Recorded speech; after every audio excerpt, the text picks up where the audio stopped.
Բարև ձեզ հարգելի դիտողներ, YouTube-ի անիմալիքի եթերում զրուցելու եմ հանրային գործիչ Էդգար Ղազարյանի հետ ցանկության դեպքում կարող եք բաժանորդագրվել YouTube-ի անիմալիքին։ Բարև ձեզ, պարոն Ղազարյան։ Բարև ձեզ։ Պարոն Ղազարյան, արդեն 20 օրից ավել է, որ Բաքվում պահվող հայ գերիներից Ռուբեն Վարդանյանը հացադուլի մեջ է։ Դուք ինչ եք կարծում, այս ամեն ինչը ինչքան է շարունակվելու, ինչպես է հանգուցալուծվելու, արդյոք կա մի գործողություն, քայլ, որը կարող է Հայաստան իշխանությունն անել այս իրավիճակը փոխելու համար, թե ոչ։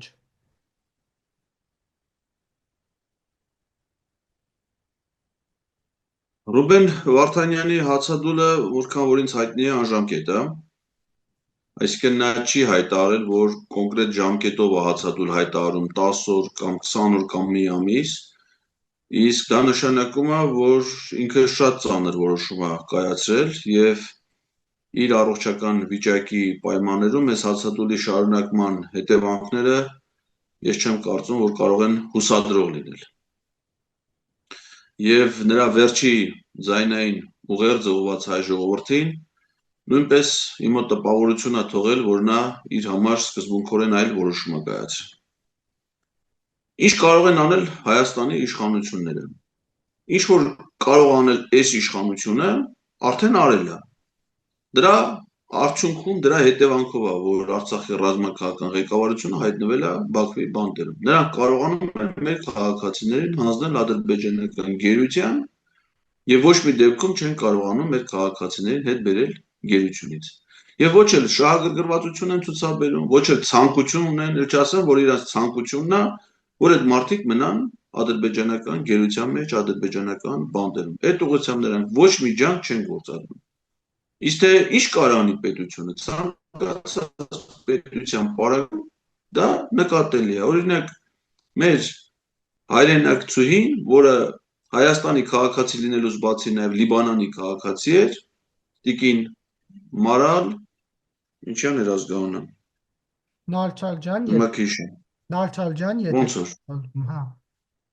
Նա ազատվեց գերությունից, որովհետև Լիբանանը պետություն էր, Լիբանանը գնաց իր քաղաքացու հետևից, Նաջարյան։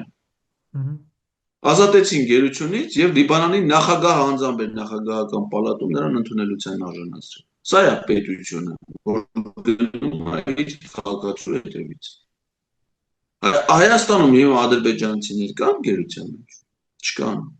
Չկան, որովհետեւ Ադրբեջանը պետություն է, գնում է իր քաղաքացու հետևից։ Անկամ մարդասպանություն կատարած եւ Հայաստանի դատարանով որոշմամբ ՑՄԱ ազատազրկման դատապարտված դատանի վերջի ռուժի մեջ մտած ադրբեջանցի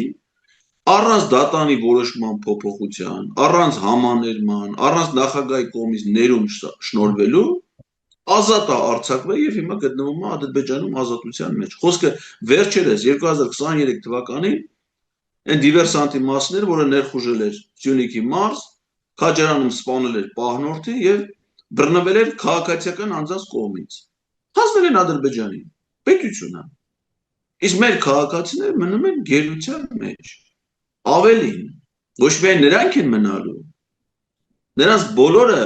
նրանք ովքեր հիմա այնտեղ են, դատապարտված են այն ճակատագրին, որը իր համար այս պահին արագացրել է Ռուբեն Վարդանյանը։ Նրանք բոլորը իրենց կյանքի վերջին օրերը անցկացնելու են Բաքվի բանտերում։ Նրանց բոլորի ներկայացված մեղադրանքները ենթադրում է ՑՄԱ ազատազրկում։ Քանի Հայաստանում իշխանությանը Նիկոլ Փաշինյան, այդ մարդիկ ընդեղից հետ գալու որևէ շանս չունեն, բայց ավելին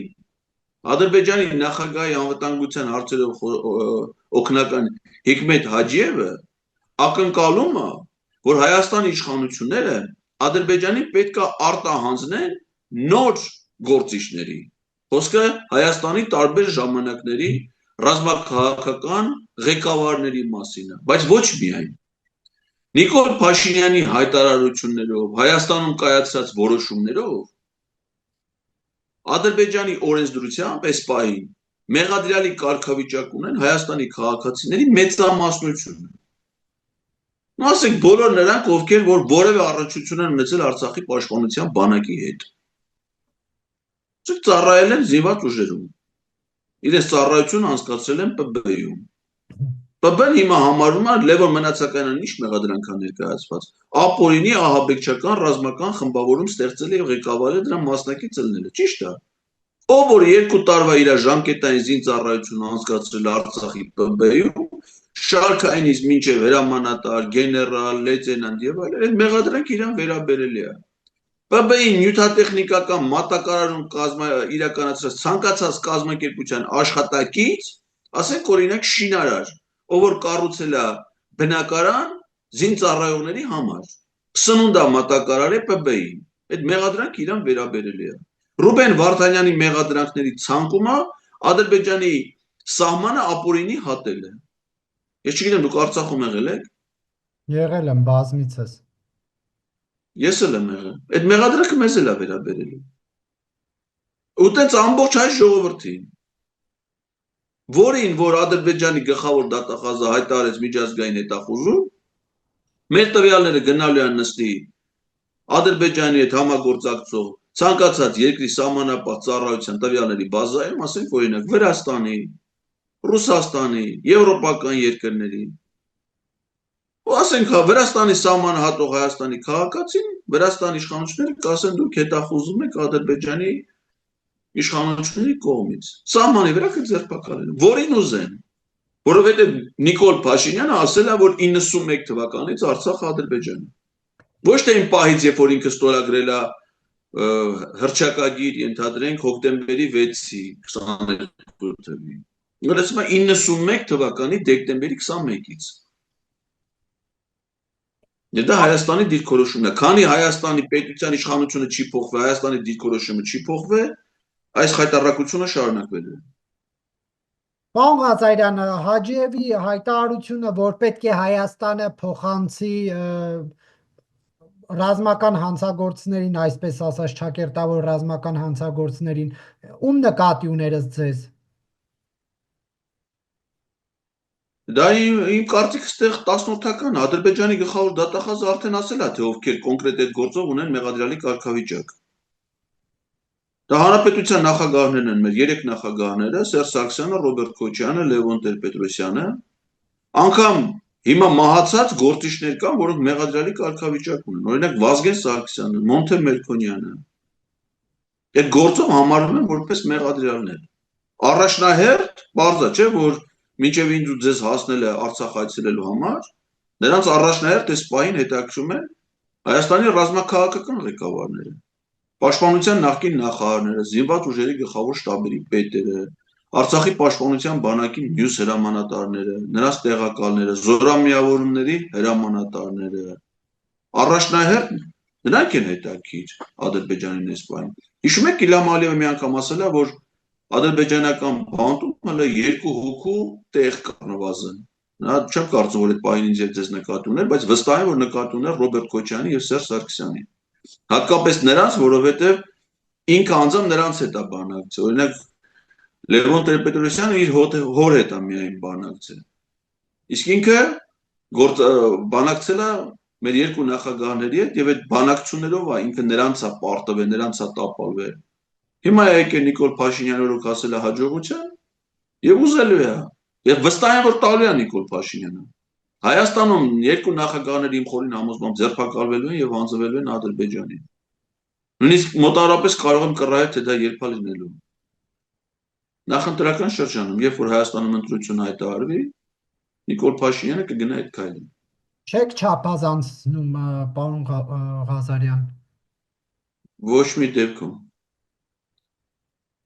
Տեսեք, մի քանի օր առաջ տեղեկություն կար, չէ, որ Զվարթնոց օդանավակայան վայրէջք կատարեց Թուրքիայի հատուկ ծառայությունների մի մասնավոր փոքր օդանավ եւ վերադարձավ Հայաստանից ձերբակալված Թուրքիայի կողմից հետախուզման մեջ գտնվող 2 քաղաքացիները։ Հիշում եք այդ տեղեկությունը, Հայաստանի իշխանությունները ստեղծեցին եւ Թուրքիային հանձնեցին իրենց կողմից հետախուզման մեջ գտնվող 2 քաղաքացիների։ Հայաստանը եւ Թուրքիան դիվանագիտական հարաբերություններ չունեն։ Ոչ մի ոլորտում համագործակցություն Թուրքիայի եւ Հայաստանի իշխանությունների միջև չկա։ Հայաստանը եւ Թուրքիան չունեն համաձայնագիր ձերբակալված անձանց կամ դատապարտված անձանց արտահանձնման վերաբերյալ։ Իսկ ոչ մի իրավական հիմք չկար այդ գործողությունը անելու։ Դա արել են ներքին պայմանավորվածության, չէ՞, Թուրքիայի իշխանությունները պահանջել են, Հայաստանի իշխանությունները այդ պահանջը կատարել են։ Թուրքիա, Ադրբեջանի ինչ տարբերություն։ Հիմա Ադրբեջանը կպահանջի, կասի, իմիջիայլոց այդ Ադրբեջանի գլխավոր դատախազն ասել է, որ ես ակնկալում եմ Հայաստանի գործընկերներից, որ իրանք կհամագործակցեն մեզ հետ եւ մեզ կտրամադրեն այն անձանց, ովքեր այդ վարույթով անցնում են որպես մեղադրյալ կամ վկա։ Կբռնեն հանձնեն Ադրբեջանին։ Մատ ադրբեջանական օդանավեր կգա Զվարթնոց օդանավ կամ այդ ուղղաթիռ Նախիջևանից։ Ճիշտ է Երևանի կենտրոնում եւ իր համար անհրաժեշտ ուղևորներով Հայաստանի ՀԱԾ-ն կբռնի հանձնի իրանց, կասի բանա։ Հետո կասեն, բա ինչ, բա ժողովուրդ ջան, բա պատերազմ եք ուզում։ Բա ավելի լավ չէր մենք այդ մարդկանց հանձնենք Ադրբեջանում դատեն, խաղաղություն լինի, քանզի Ադրբեջանը գա մեզ դեմ պատերազմի դրանց պատճառով։ Ես այդտեղ ոչ մի չափազանցություն չեմ տեսնում, ցավոք սրտի, հիմա որ ադրբեջանական բանտում են գտնվում Բակո Սահակյանը, Արկադի Ղուկասյանը կամ Արայք Հարությունյանը։ Սա ի՞նչ տարբերություն։ Ռոբերտ Քոչարյանն էլ առաջին նախագահն է Արցախի։ Չնայած իրանք իմ աշխատանքի բաժանում ունեն, Նիկոլ Փաշինյանը, ով որ Ադրբեջանի բանտերում ու դատարաններում չի, Հայաստանի բանտերում ու դատարաններում հայտնվում, այդ նույն ցանկի մարդկանց։ Հիմա այս պահին դատավարությունը չէ ընթանում, որտեղ մեղադրյալի կարգավիճակում դատարանի առջև կանգնած են Ռոբերտ Քոչարյանը, Յուրի Խաչատուրովը, Սեյրան Օհանյանը։ Բայց այդ նույն մարդիկ են, որոնց հիմա Ադրբեջանը ուզում է։ Ինչ կան դե չափազանցության բան չկան, դե ինչա իրավական process-ով են այդ մարդիկ հիմա Հայաստանի դատարաններում, իհարկե ոչ, ակնհայտ քաղաքական գործընթաց է։ Դե չէ, դե պարզապես դա կնշանակի, որ մարդը Հայաստանի Հանրապետության քաղաքացին պաշտպանված չէ Հայաստանի Հանրապետության կողմից, որովհետև մենք հիմա գերության մեջ գտնվողների մասով, եթե այլ իրավիճակ ունենք, նրանք գերեվարվել են Արցախից, որը պատերազմական գոտի է եղել, հիմա Երևանից այն էլ Ադրբեջանին, այն էլ նախկին նախագաների, անկախ նրանից, թե հասարակությունը դրական եւ բացասական վերաբերմունքներ ունի նրանց նկատմամբ, ինչպես է դա հնարավոր։ Ես ճիշտ ասած ձեր հարցադրման էությունը լավ չեմ հասկանում, որովհետեւ Արցախը մեր հայրենիքն է եղել, մարդիկ իրենց երկրում ապրել են, աշխատել են, Արցախի նախագահները, մեր քաղաքացիները եւ ադրբեջանցիները ապօրինի զավթել են այդ տարածքը, մեր ժողովրդին բռնի տեղահանության, ցեղասպանության են ենթարկել եւ գերեվարել են մեր քաղաքացիներին մեր երկրից։ Ինչ տարբերություն։ Եթե մենք դրա նկատմամբ հանդուրժող վերաբերմունք ունենք, հիմա նույն ձևի Իլհամ Ալիևը ինչ է ասում։ Նա ինչ է Երևանը համարում է Հայաստանի մայրաքաղաք։ Ոչ։ Ասում է Երևանը դա հին պատմական ադրբեջանական քաղաք է, որտեղ որ անարդարության, պատմական անարդարության հետևանքով է մեր վերահսկողությունից դուրս եկել եւ մենք այնտեղ պետք է վերադառնանք եւ պարտադիր չէ որ վերադառնանք տանկերով։ Այսօր կարծեմ Նիկոլ Փաշինյանը հարցազրույց է տվել թուրքական լրատվամիջոցների ներկայացուցիչներին։ Վերադարձել են մարդիկ։ Մի քանի օր առաջ ադրբեջանցիները Նիկոլ Փաշինյանի աշխատասենյակի պատուհանի տակ ադրբեջաներենով Ղարաբաղի մասին երգ էին երգում եւ այդ անհանդուրժողականության ակնհայտ դրսևորման համար ոչ թե նրանք էին պատասխանատվության ենթարկում Հայաստանի իրավապահների կողմից, այլ այն մարդը, որ տարածում է այդ տեսանյութը եւ առաջացնում է հանրային դժգոհություն դրա վերաբերյալ։ Մարդիկ արդեն զարթել են մեր երկիրը։ Նիկոլ Փաշինյանը ադրբեջանա-թուրքական իշխանությունների շահերի սպասարկու է։ Հիմա Իլհամ Ալիևը կարող էր Հայաստանի վարչակազմի ղեկավար նշանակել, ենթադրենք Շահին Մուստաֆաևին, նա այս պահին նշանակել է Նիկոլ Փաշինյանին։ Ինչ տարբերություն։ Չէ, դե պարոն Ղազարյան, բա 21 թվականի ընտրությունները։ Ինչ ընտրություն։ 21 թվականին երբ ա եղել ընտրությունը։ 21 թվականին Հայաստանում տեղի ունեցել ապօրինի իշխանազավթում։ Ապօրինի ընտրությունը, քվեարկությունը դրանք տարբեր բաներ են։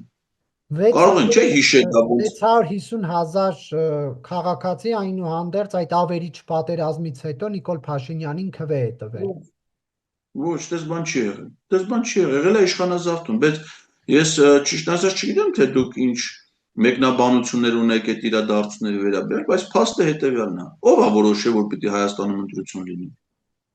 Նիկոլ Փաշինյանը, վարչապետն է որոշում Հայաստանում պիտի ընտրություն լինի, թե չէ։ Ինքը ուղերձ է, չէ՞ ունեցել ապրիլի 25-ն է թե երբ էր ասած, թե որ առաջիկայում կլինեն ընտրություններ, ես հրաժարակ ամբողջ մեխանիզմը նկարագրեց իշխանության տապալման։ Ես հրաժարական կտամ, ազգային ժողովում իսկ առաջադրեն վարչապետի տեխնացու, չեն ընտրի, հետո ես երկրորդ անգամ կառաջադրվեմ, երկրորդ անգամ չեն ընտրի, պարլամենտը կլուծարվի,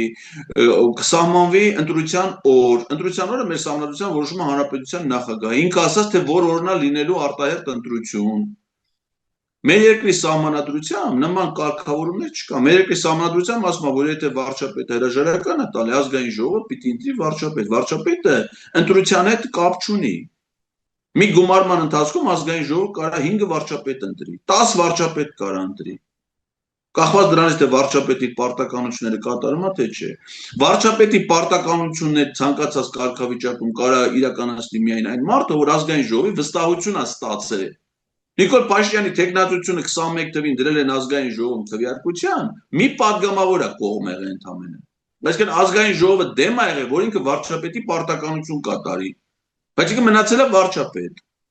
Հետո այդ իշխանական լծակներով, ակնհայտ ապօրինություններով, ընդդիմախոսներին ձերբակալելով, պետական վարչական ռեսուրս չարաշահելով, Սահմանադրական դատարանում քննությանը չի առվել 4 քաղաքական ուժ բողոքարկել է, չէ՞ այդ ընտրությունների արդյունքները։ Ունդեղ ոստիկանության ներկայացուցիչը ասում էր, թե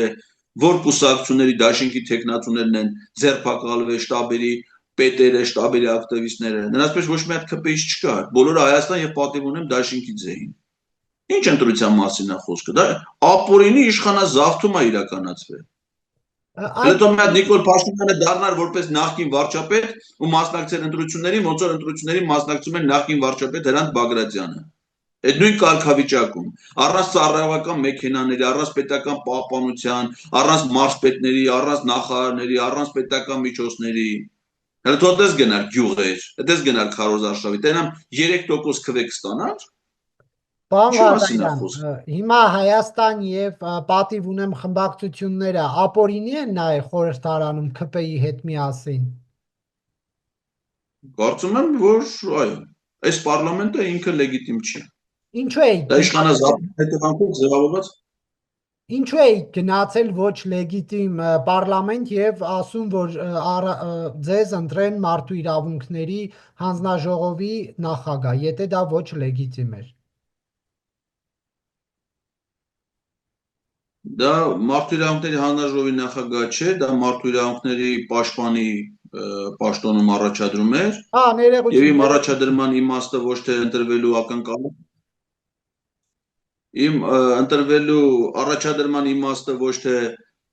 ընտրվելու ակնկալիքներ, այլև այդ ապօրինության բացահայտում, ինչը որ ես իրականացրել եմ իմ տեխնատության առաջադրման ողջ շրջանում։ Դուք բայց նաև գնում եք լսումներին եք մասնակցում շատ ակտիվ, ելույթներ եք ունենում, ինչու եք ուզում ոչ լեգիտիմ հարցից ձեր խոսքը հնչի։ Ես օգտագործում եմ բոլոր հարթակները իմ խոսքը հնչեցնելու համար։ Համամաձայնություն եմ տալի բոլոր լրատվամիջոցներին հարցազրույցին։ Իմ բոլոր առիթները օգտագործում եմ, բայց որ հետում եմ խորհրդարանական լսումների, չեմ գնում այնտեղ ընդունում այդ իշխանության լեգիտիմություն, այլ գնում եմ այնտեղ եւ իրանց երեսին նայելով, իրան աչքերին նայելով ասում եմ այն ինչ որ ես ասում եմ նաեւ ձեզ, նաեւ ամենուր։ Իմ տեսակետները դրանով պայմանավորված չեն փոխվում։ Օրինակ, եթե նկատել եք, ես խորհրդարանական լսումներին ասում եմ դիմում եմ բոլոր падգամավորներին բացառությամբ քաղաքացիական պայմանագիր անվանումը կրող խմբավորման անդամներին։ Պարոն Ղազարյան, քանի որ ձեր խոսքի մասին խոսեցինք, ձեր խոսքի ազատությունն է սահմանափակվել, նախ դա ինչ զգացողություն է չունենալ հնարավորություն խոսել որոշ թեմաների մասին։ Դա ոչ միայն խոսելուն է, իմ նկատմամբ այս պահին 3 խափանման միջոց է կիրառվում, այսինքն սահմանադրական 3 ազատություն է սահմանափակված։ Մեկը դա բնակության վայրի ընտրության բանն է, սահմանափակումն է, ես զրկված եմ իմ բնակության վայրը փոխելու իրավունքից։ Մյուսը դա ազատ տեղաշարժի սահմանափակումն է, ես հիմա զրկված եմ Հայաստանի տարածքից դուրս գալու եւ տեղաշարժվելու իրավունքից, եւ երրորդը ես զրկված եմ խոսքի ազատության իրավունքից, սահմանափակումներ են դրվել որոշակի սուբյեկտների, որոնք անորոշ թվով եւ անորոշ հասցեատեր հանդիսացող սուբյեկտների վերաբերյալ անորոշ կարծիքներ արտահայտել է։ Այսինքն ինձ համար ոչ մի բանը որոշակի չի եւ դա շատ հակասական զգացողություններ է, որի համար նաեւ ես պարզաբանումներ եմ խնդրել եւ քննչական մարմնից, ով վարույթ իրականացնող մարմնից եւ պրոբացիոն ծառայությունից, որի վրա որ դրված է դատանի որոշման կատարման հսկողությունը եւ նաեւ առանձին պետական մարմիններից, օրինակ ես գլխավոր դատախազին գրություն եմ ուղարկել եւ խնդրել եմ դատարանի որոշման կատարման ապահովման համար ինձ տրամադրել բոլոր դատախազների, նրանց ընտանիքի անդամների ցուցակը, նրանց խնամակալության տակ գտնվող անձանց ցուցակը, ինչպես նաեւ օպերատիվ կարգով ինձ տեղեկացնել կադրային բոլոր փոփոխությունները եւ անձնական կյանքում տեղի ունեցող իրադարձությունները։ Այսինքն հիմա եթե մի դատախազ բաժանվի իր կնոջից, իսկ դրա մասին տեղյակ պահեն, որ ես իմանամ, որ այդ կինը, ապտիկին այլևս նրա ընտանիքի անդամ չի։ Եթե մեկը ամուսնանա, իսկ տեղյակ պահեն։ Ну, քավորը կարան չասեն, թե ով է եղել հարսանիքի քավորը, բայց դե ում հետ է ամուսնացել, իսկ օպերատիվ կարգով տեղյակ պահեն։ Նույնը նման նամակ եմ գրել, ասենք սահմանադրական դատարանի աշխատակազմի ղեկավարին, քննչական կոմիտեի ղեկավարին, հարկադիր կատարման որովհետև սահմանափակումը վերաբերում է բոլոր անորոշ թվով մարդկանց։ Օրինակ, հիմա ես ձեզ հետ խոսում եմ, ես անկեղծ ասած տեղյակ չեմ, դուք ձեր ազգակցական կապ որևէ դատախազի քննիչի դատավորի հետ ունեք եւ նման անորոշությունը սահմանափակումների սա անթույլատրել է եւ դրա համար ես բողոքարկել եմ դատարանի այդ որոշումը, քննիչի որոշումը, ինձ հետ կապված այս վարույթի շրջանակներում ինչ որոշում որ կայացվել է քննիչի կողմից, դատախազի կողմից, թե դատարանի կողմից մենք բոլորը բողոքարկել ենք, բայց շատ արագ հիմա նախաքննությունը ավարտել են իմ մասով, ուղարկել են դատարան եւ դրա իմ կարծիքով շարժառիթային է, որպեսզի չիրականացնեն վարույթային գործողություններ եւ զրկեն իմ դատավարական իրավունքներից, որովհետեւ մեղադրյալը իրավունք ունի ներկայացնելու միջնորդություններ եւ այդ միջնորդությունների շրջանակներում պետք է իրականացվեն վարույթային գործողություններ, որպեսզի նրանք դա չանեն, որ իսկի միջնորդությունները դրանք շատ խիստ պատճառաբանված արդեն ներկայացրել է մի քանիսը Հիմա ստիպված եմ դա անել դատարանում, իդեպ ասեմ, այսօր տեղեկացա առավոտյան, որ արդեն դատաքննության օրը նշանակված, մարտի 24-ին ժամը 16:00-ին Երևան քաղաքի ընդհանուր իրավասության քրեական դատարանում Տիգրան Մեծ հասցեում, Սուրբ Գրիգոր Լուսավորիչ եկեղեցու հարևանությամբ եւ արդեն մնում է մեր դիրքորոշումները ներկայացնենք դատարանին, ես շատ լուրջ եմ պատրաստում այդ դատաքննությանը Եվ շատ լուրջ արգումենտացիայով ներկայանալու եմ դատարանին, ոչ միայն ես, այլ նաև ինձ միացած հզոր պաշտպանական թիմը 5 իրավապաշտպաններ նախաձեռնության անդամ փաստաբաններ։ Պարոն Ղազարյան, ինչ եք կարծում այդ հոդվածով ասում էր փաստաբանը, որ ձեզ միջև 5 տարվա ազատազրկում է սպառնում, կգնա իշխանությունը նման քայլի, թե ոչ։ Ես կարծում եմ դրա համար իրավական ոչ մի հիմք գոյություն չունի, ես ինձ առաջադրված մեղադրանքը չեմ ընդունել, եւ ես եւ մեր փաստաբանական թիմը ներկայացրել են ծանրակշիռ փաստարկներ, դուք եթե հետևեք առաջիկայում դատաքննությանը, ինքներդ էլ կարող եք համոզվել, որ ինձ առաջադրված մեղադրանքը քրեական օրենսգրքի 490 հոդվածը բացարձակապես վերաբերելի չի այն գործողություններին, ինչի համար որ ինձ մեղադրում են, դա լրիվ այլ կարգավորումներին վերաբերող հոդված է, բայց ինչի համար է ընտրված այդ հոդվածը, իմ կարծիքով, որովհետև դա նախատեսում է պատժի շատ մեծ չափ, մինչև 5 տարվա ազատազրկում, այսինքն որևէ այլ նմանատիպ մոտ որևէ հոդված պատժի այդ չափը չի նախատեսում, հետևաբար կարելի է ենթադրել, որ իրանց որոշումը ի սկզբանե որ կայացվել է, այդ մոտիվացիան ունի պատժի մեծ չափ սահմանել, եթե իհարկե դատարանը ինձ մեղավոր կճանաչի, բայց ես առավել քան վստահ եմ, որ դրա հիմքերը բացակայում են եւ ես ակնկալում եմ, որ ես դատարանում ստանալու եմ ուրեմն արդարացման վճիռ եւ դրան կարծում եմ կհաջորդի այլ գործընթաց, քրեական օրենսգիրքը նախատեսում է հոդված ակնհայտ անմեղ անձին քրեական հետապնդում ենթարկելու վերաբերյալ։ Ես կարծում եմ, որ իմ դեպքը առավել դրան է վերաբերում, քան այն հոդվածին, որով ինձ մեղսագրվում է որևէ արարքի կատարում։ Ես որևէ հանցանք չեմ գործել, ես օրինավոր քաղաքացի եմ եղել միշտ,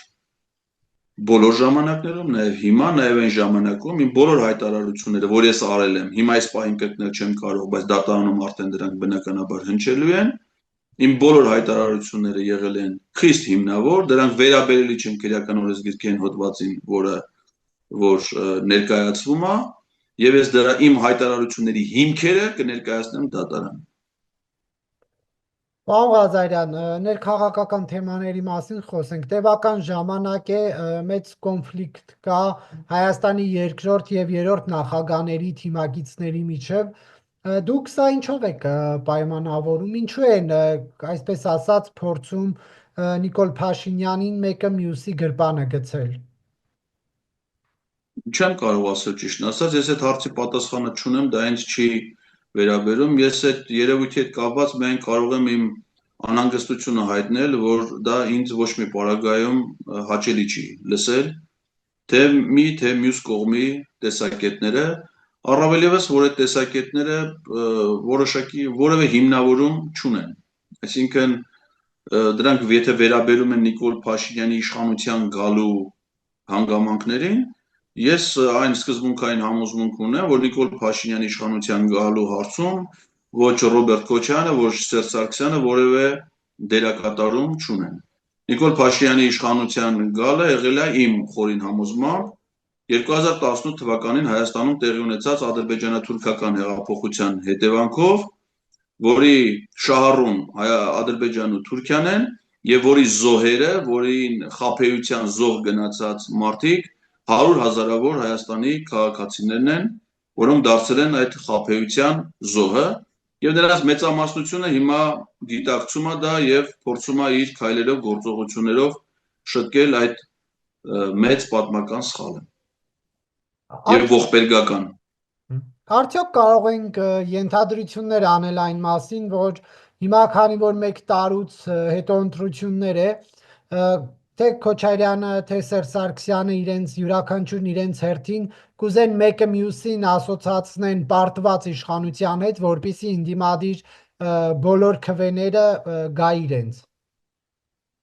Քանի իշխանության ղեկինը Հայաստանում Նիկոլ Փաշինյանը, Հայաստանում ընտրություններ հնարավոր չի անցկացնել։ Այսինքն քվեարկության օր սահմանելը դեռ չի նշանակում, որ երկրում հնարավոր է իրականացնել ընտրություն։ Ընտրությունը դա քաղաքական համակարգ է, քաղաքական ինստիտուտ է, որը բնորոշ է միայն ժողովրդավարական հասարակություններին։ Այս հետամնաց միջնադարյան տոտալ բռնապետության պայմաններում Հայաստանում հնարավոր չի անցկացնել ընտրություն։ Եթե հայտարարվում է ընտրության օր, այսինքն քվեարկության օր, դա ընդամենը առիթ է հանդիսանալու, որպեսզի իշխանության ղեկին գտնվող ադրբեջանա-թուրքական ռեժիմը Նիկոլ Փաշինյանի գլխավորությամբ հերթական անգամ զավթի իշխանությունը եւ ծառայեցնի թշնամու շահերին։ Հետևաբար ընտրության մասին մտածել որևէ պարագայում չի կարելի, եթե իշխանության ղեկինը Նիկոլ Փաշինյանը։ Մնացած հարցի ձեր մնացած պատասխանը կարծում եմ մացանցյալ է եւ բխում է իմ սկզբունքային դիրքորոշումից։ Բայց այնուհանդերձ ինչ շահ են հետապնդում երկրորդ եւ երրորդ նախագահների թիմակիցները, որ նման փոխհրաձգություն է սկսվել։ Չեմ կարող ասել, դա իրանց պետք է հարցնեք հասկանալու համար, թե իրանք ինչ մոտիվացիա ունեն, ինչ են ուզում ասել։ Ես ամենայն դեպս հետևում եմ այդ տեսակետներին, դրանց մեջ հետաքրքիր որևէ եւ արժեքավոր որևէ բան մինչեւ հիմա ես չեմ լսել, չեմ հանդիպել անկեղծ ասած։ Ինչու այն որ հանրապետականները Քոչարյանի ընտանիքին մեղադրում են հեղափոխությանը մասնակից լինելու համար կամ Քոչարյանը թևից հանրապետականներին հիշեցնում են, որ հանրապետական այդ օրերին հայտարարեց, որ ՀԿ-ն ամեն ինչ կանի, ապահովի այն քվեները, որպեսզի Նիկոլ Փաշինյանը ընտրվի, դրանք հետաքրքիր դրվագներ չեն։ Չէ, հետաքրքիր չեն բացարձակ, որովհետև անհիմն են։ Ես շատ լավ հիշում եմ, թե ինչ իրադարձություններ են տեղի ունեցել 18 թվականին։ 18 թվականին հանրային ճնշման տակ Սերժ Սարգսյանը հրաժարական է տվել, իսկ մեր սահմանադրության համաձայն, եթե վարչապետը հրաժարական է տալիս, ազգային ժողովը ընտրում է նոր վարչապետ։ վարչապետի թեկնածություն առաջադրելու իրավունք ունեն ազգային ժողովի խմբակցությունները։ Նիկոլ Փաշինյանի թեկնածությունը առաջադրել է միայն երկխմբակցությունը, որի խմբակցության ղեկավարը եղել է Նիկոլ Փաշինյանը։ Եվ երբ որ մայիսի 1-ին թե 2-ին նրա քվեարկությունը եղել է, Հանրապետական կուսակցության խմբակցությունը ողջ կազմով դեմ է քվեարկել Նիկոլ Փաշինյանի թեկնածությանը բացառությամբ Ֆելիքս Ցոլակյանի, որը հետագայում Նիկոլ Փաշինյանի կառավարությունում նշանակվել է արտակարգ իրավիճակների նախարար։ Այսինքն դավաճանության այդ մեկ փաստից բացի ոչ մի այլ հանրապետական Նիկոլ Փաշինյանի թեկնածությանը կողմ չի քվեարկել։ Հիմա հարց առաջանում, եթե հանրապետականներն ուզում էին, որ Նիկոլ Փաշինյանը դառնար վարչապետ, ինչի էին դեմ քվեարկում։ Երկրորդ անգամ, որպեսի վարչապետի թեկնածություն առաջադրվի եւ քվեարկի, այլևս մեր սահմանադրությամբ մի խմբակցության որոշումը բավարար չի։ Ազգային ժողովի падգամավորների առնվազն 1/3-ը պետքա առաջադրեին վարչապետի թեկնածու։ Եվ եթե այդ պահին խորհրդանում Բարգավաճ Հայաստան խմբակցությունը եւ Հայ հեղափոխական դաշնակցությունը չառաջադրեն, չմիանային երկդաշինքին եւ չառաջադրեին Նիկոլ Փաշինյանի թեկնածությունը, նա անգամ չերել առաջադրվի որպես վարչապետի թեկնածու, չեմ ասում ընտրության մասին։ Բայց նրանք միացան, առաջադրեցին, իսկ առաջադրման պարագայում, եթե հանրապետական կուսակցությունից է 11 հոգին, որոնք կուսակցության որոշմանն են քվեարկել, չմասնակցեին նորից նույն դիրքորոշումը պահին, կողմ չքվեարկեին, ապա սահմանադրության ազգային ժողովը լուծարվում էր։ Եվ իմ խորին համոզմամբ հանրապետականը գնացել է այդ քայլին, որպեսզի այդ պահին չլուծարվի այն ազգային ժողովը, որտեղ իրենց խմբակցությունը մեծամասնություն է ունեցել։ Դա ա եղել փաստը։ Հիմա այս փաստերի պարագայում թե մի թիմակ, չգիտեմ, այս թիմակից է, այս ասում են թիմակից են, ասում ինչ կապ ունի, կամ Ռոբերտ Քոչյանը ինչով է մասնակից եղել, բանը, եթե փաստարկը միայն նա, որ Ռոբերտ Քոչյանի ազգականներից մեկը մասնակցել է 10 թվի հանրահավաքին, ճիշտ ասած, դա ինձ համար շատ անլուրջ է, էլի, որ դրանով եզրակացություն անես, որ Ռոբերտ Քոչյանը մասնակցել է Նիկոլ Փաշինյանի իշխանության գալու գործընթացին։ Անլուրջ է, ես դրա համար այդ ամեն ինչի չի հետաքրքրում։ Ինձ հիմա հետաքրքրում է ոչ թե այն աղճատված տեղեկությունները, անհիմն դատողությունները, թե ոնց է Նիկոլ Փաշինյանը հայտնվել վարչապետի պաշտոնում, այլ ինձ համար առարկայական են եւ կարեւորային քննարկումները, թե ոնց պետք է անել, որ Նիկոլ Փաշինյանի այս ադրբեջանա-թուրքական կեղտոտ ռեժիմը տապալվի եւ նա վռնդվի իշխանությունից։ Ինձ համար այդ զրույցներն են հետաքրքիր։ Եթե մարդ կա, որ այդ մասին է խոսում, այդ խոսակցությունը ինձ հետաքրքիր է։ Իսկ ոչ հերո անցյալի աղճատված տեղեկություններով, անհիմն դատողություններով, սուբյեկտիվ գնահատականները ինձ հետաքրքիր չեն, անկախ դրանից, թե որ կողմից են հնչում։ Դուք որ ասում եք Դաշնակցությունն ու Բարգավաճ Հայաստանը բան արեցին, հա, առաջադրեցին Նիկոլ Փաշինյանը, արդյոք չի ստացվում, որ Դաշնակցությունն էլ մասնակից է եղել ձեր նշած այդ ձեր ձևակերպմամբ ասած այդ թուրք-ադրբեջանական հեղափոխությանը։ Բա ինչ է եղել։ Խաբեության զոհ են եղել այդ մարդիկ, բա ոչ չի եղել, բա Դաշնակցությունը ոչ միայն առաջադրել, այլև կողմը քվեարկել։ Դաշնակցությունից միայն Աղվան Վարդանյանն նա դեմ քվեարկել, իրանք կուսակցությունից հեռացրել են կուսակցության որոշումը չկատարելու համար։ Դաշնակցությունը հետագայում Նիկոլ Փաշինյանի կառավարության հետ նրա հետ միասին կոալիցիա են կազմել, կառավարություն են ձևավորել։ Դաշնակցական գործիչներ նշանակվել են մարզպետներ, նախարարներ, տարբեր գերատեսչությունների ղեկավարներ։ Բա ոչ չեն, բա մասնակցել են, բայց մասնակցել են ոչ թե իմանալով, որ դա ադրբեջանա-թուրքական հեղափոխությունն է, իրեն գիտակցված մասնակցություն են ունեցել դրան, այլ դառել են այդ խաբեության, այդ խարդախության զոհը, ոնց որ բազմաթիվ այլ քաղաքական ուժեր, ոնց որ 100 հազարավոր քաղաքացիներ։ Եվ հետո ինչ որ մի պահից արդեն գիտակցել են, թե ինչ պատուհասի, ինչ փորձության հետ գործ ունեն, հետ են կանգնել այդ որոշումից եւ սկսել են պայքարել դրա դեմ։ Ինչի միայն Դաշնակցությունն է, նայեք քանի քաղաքական ուժեր, քաղաքական կուսակցություններ, գործիչներ կան, քաղաքացիներ կան, որ 18 թվին սատարել են այս իշխանություններին, հիմա ակնհայտ ընդդիմադիր, ռադիկալ ընդդիմադիր դիրքերից են հանդես գալիս։ Դա միայն Դաշնակցությանը չի վերաբերում, շատ շատերին է վերաբերում։ Շատ քիչ մարդիկ են մնացել այսօր ԿՊ-ի Նիկոլ Փաշինյանի իշխանության շուրջ։ Քաղաքական աջակցություն եւ հասարակական աջակցություն ընդհանրապես չունի։ Նա ունի միայն ադրբեջանա-թուրքական աջակցություն։ Դե պարոն Ղազարյան, դենց ոնց է լինում, որ Նիկոլ Փաշինյանը թուրք-ադրբեջանական պայմանավորվածությամբ եկավ կարողացավ պլանավորել գար իշխանության ու այս երկրում ոչ մեկ չկարողացավ գլխի ընկնել, որ դա թուրք-ադրբեջանական իշխանափոխության գործընթաց է։ Բա մեր հատուկ ծառայությունները, մեր հետախուզությունը ուր էին, որ մի ընդդիմադիր падգամավոր պետք է նախագահի ապարատ մատների վրա ֆրցներ, ԱԱԾ, հետախուզություն, բա դրանք ուր էին։ Ես լրիվ ընդունում եմ ձեր ասացի քննադատական շեշտադրումները, այն իմաստով, որ այո, 18 թվականի ադրբեջանա-թուրքական հեղափոխությունը Հայաստանի հատուկ ծառայությունների ձախողման հետևանքն է։ Այդ թվում նաև Սերժ Լրիվ ընդունում եմ։ Սարգսյանի։ Այդ թվում նաև Սերժ Սարգսյանի, որը որպես պետության ղեկավար կրում է իր պատասխանատվությունը այդ իրադարձությունները, դրանց բնույթը ժամանակին չբացահայտելու եւ չկանխելու իմաստով։ Այսինքն Սերժ Սարգսյանը ոչ թե բերել է Նիկոլ Փաշինյանին իշխանության, ոչ թե ուզել է որ բերի իշխանության, իր ցանկությունն ա եղել, իր ծրագիրը, դա անմիտ դատողություններ են։ Ես դրանք երբեք չեմ կարող դա ընդունել, կիսել եւ դրանով առաջնորդվել։ Բայց նա իր պատասխանատվությունը անպայման կրում է այս ադրբեջանա-թուրքական հեղափոխությունը իրականություն դառնալու իմաստով։ Այո, Հայաստանի իշխանությունները պետքա վերահսկեին իրավիճակը, ժամանակին բացահայտեին այդ դավադրությունը եւ միջոցներ ձեռնարկեին այն խափանելու եւ կանխելու համար։ Շնորհակալություն, պարոն Ղազարյան, հարցազրույցի համար։ Ես եմ շնորհակալ ձեր հետաքրքրության համար։